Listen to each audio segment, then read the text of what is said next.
Hello, and thank you for tuning in. I'm First Alert Meteorologist Cutter Martin here with your Independence Day July 4th edition of Weather Where You Are. A lot to talk about, and our local forecast just as much as there is to talk about in the regional and the national forecast. We are watching the tropics closely. The United States could see its first more significant impacts from a tropical system as we get into next week, really Sunday night into next Monday and next Tuesday, next work week. So we're going to be tracking quite a bit here. We have a lot to talk about. We are going to talk about our Independence Day forecast. We'll take you neighborhood by neighborhood, community by community, but I do want to touch on the latest in from the National Hurricane Center. We just got that 11 a.m. advisory in.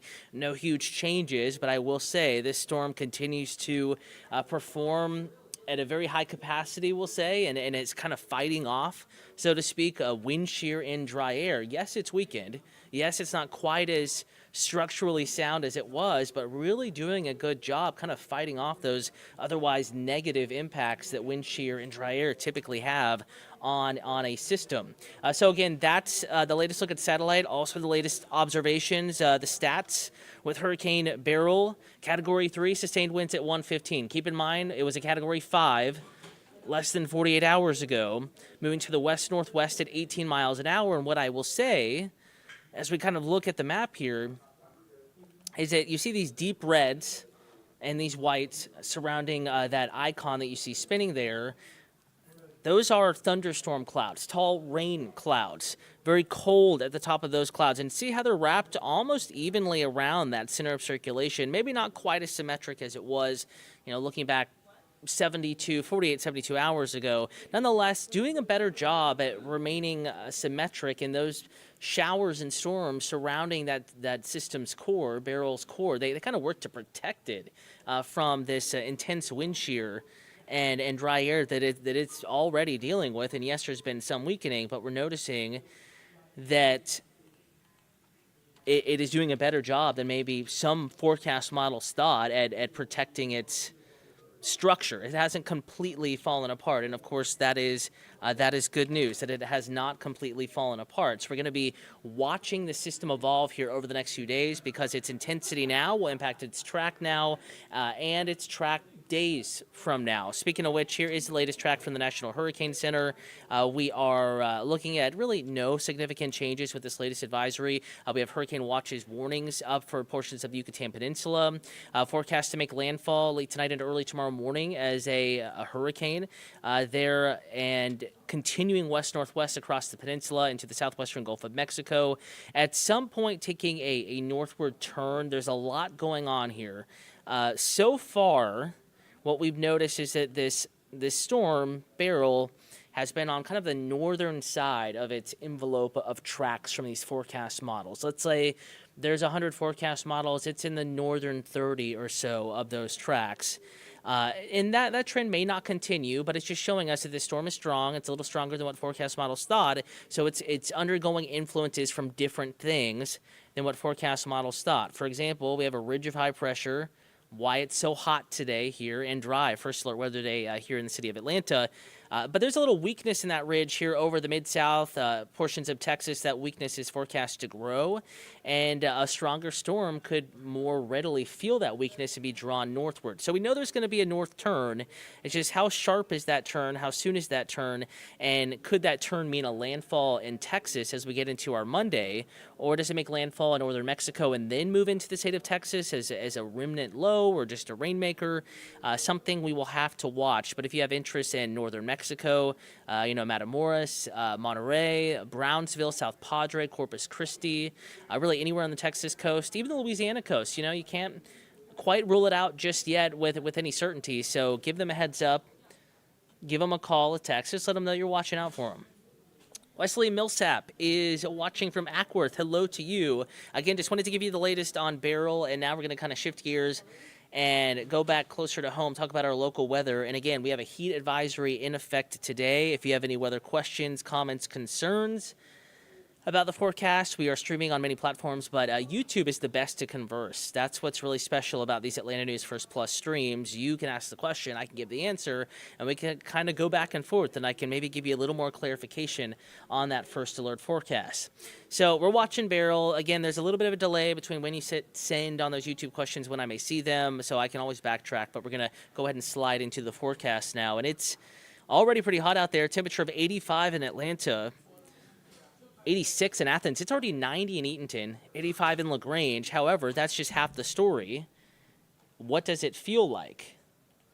That's obviously very important too, because we have a lot of moisture in the air. That moisture in combination with the temperature, already hot by itself, is making it feel even hotter. So here we are live outside, clouds bubbling up, but not enough cloud cover to keep temperatures from really heating up. Actual temperature is mentioned at the airport, 85, but it feels like 92. So that's a 7-degree difference between what the actual temperature is and what it feels like with that moisture factored in.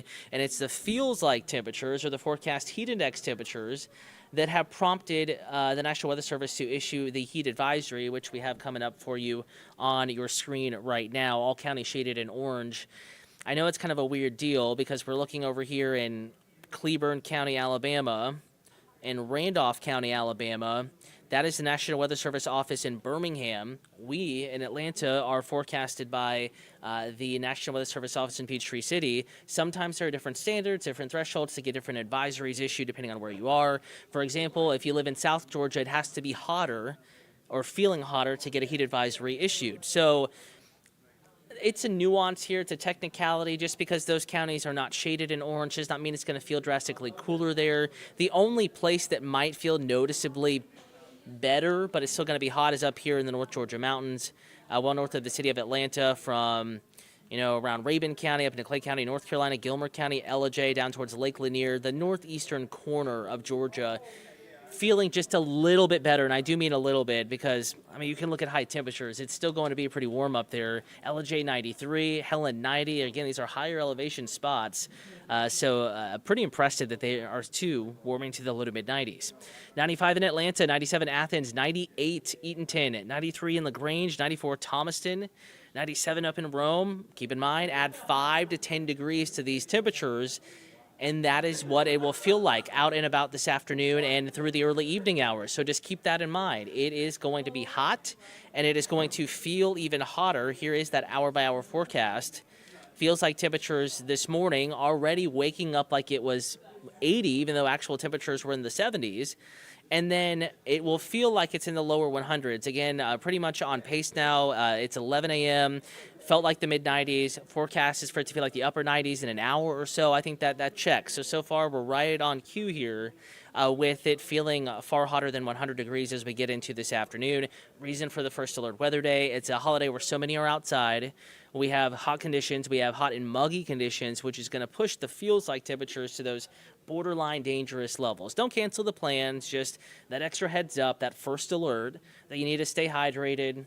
Just mind folks that maybe aren't in tune with how they're feeling. Maybe give the grill duty, the person with the grill duty at your barbecue, your party this afternoon, just a little bit of an occasional break so that they can rest up, hydrate, and then get back to it. Going through the rest of the day, isolated showers and thunderstorms will develop. Heat is the main impact or main thing you will notice today. However, isolated showers and thunderstorms possible as we get into the afternoon and the evening. So for grilling, for barbecuing, most are dry, but it's not completely dry. So just keep your precipitation and your lightning alerts turned on in the First Alert weather app. As we go deeper into the evening, again, fireworks time, 9-10 p.m., there still could be an isolated shower or thunderstorm or two, mainly north of the city of Atlanta. Not completely dry, but I think most plans go off without a hitch. Tomorrow, though, a different story. In fact, we're going to wake up tomorrow morning, 7, 8 a.m., Friday after Independence Day. A lot of folks still have that day off, too, and some are probably celebrating tomorrow versus today, and there will be some isolated showers even waking up tomorrow morning. Notice how warm it is. 8 o'clock in the morning tomorrow, 80 in Lawrenceville, 80 in Atlanta, 80 in Athens, 80 in Rome. And it's going to be muggy tomorrow morning, and eventually that heat and that humidity gives way to scattered showers and thunderstorms really bubbling up 11 a.m. to noon. right up and over the metro, it looks like, and then perhaps a line, or what is left of a line, or clusters of showers and thunderstorms moving in from the north and west. So those two things, hot and humid enough to get showers and thunderstorms kind of just bubbling up in random fashion, and then a more organized and widespread line of showers and thunderstorms moving in from the north and west, with storms likely during the afternoon and the early evening hours on our Friday. So more storms are in the forecast Friday, a first alert weather day. Widespread severe weather not in the forecast, but one or two storms could produce some gusty winds up to about 60 miles an hour. Hail maybe to the size of quarters. That's how big it needs to be to get a warning attached to that particular thunderstorm. One or two could play with those boundaries, push those limits. And as we get into Friday evening, we do dry it out a bit. Not completely dry. Here we are, 10 p.m. Friday, still an isolated shower or thunderstorm. But I think the main focus, the main impact time for showers and thunderstorms tomorrow will be during the afternoon and the early evening hours across North Georgia and metro Atlanta. So today, first alert weather day, it's hot. It's feeling much hotter. We just want to drive that home. It's always hot. It's July. It's Georgia. But a little extra hot, even by our local standards. First alert weather day for that. Tomorrow, yes, we're going to keep the heat, but I think storm's actually the bigger impact for the outdoor plans. We're talking about more than our normal, hit or miss shower and thunderstorm chance on our Friday, and a couple of these storms could become strong to severe, producing some gusty winds, heavy rain, small hail, and any storm, severe or not, will produce frequent lightning, and again, at least some brief heavy rain in the first alert forecast.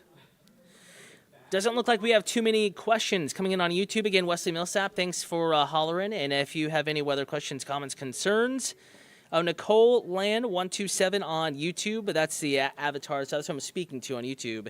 Athens, Georgia, looking for rain. We need the rain.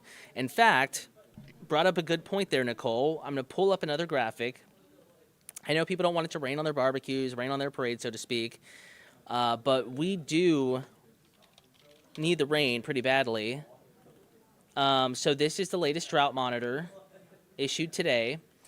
And portions of metro Atlanta now in a severe drought. Athens in that area is generally in a moderate drought with just some abnormally dry areas sprinkled in there. So much of Georgia is abnormally dry, certainly the northern two-thirds of the state.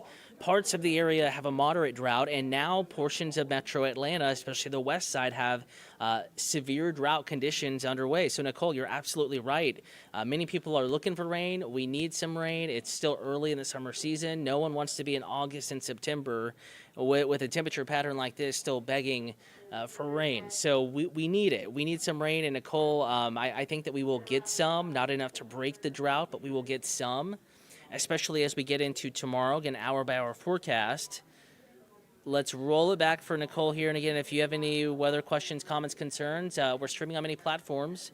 Roku, Amazon Fire, AtlantaNewsFirst.com, the First Alert Weather app, Atlanta News First app.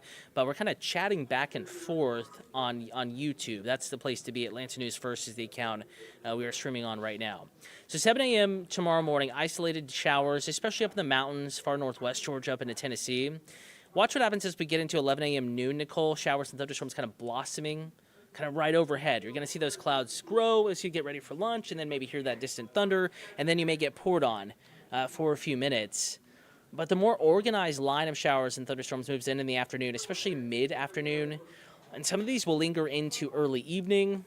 One or two could be strong to severe, producing gusty winds, hail to about the size of quarters. Any storm tomorrow that manages to develop will produce some heavy rain, at least brief heavy rain, and frequent lightning and thunder.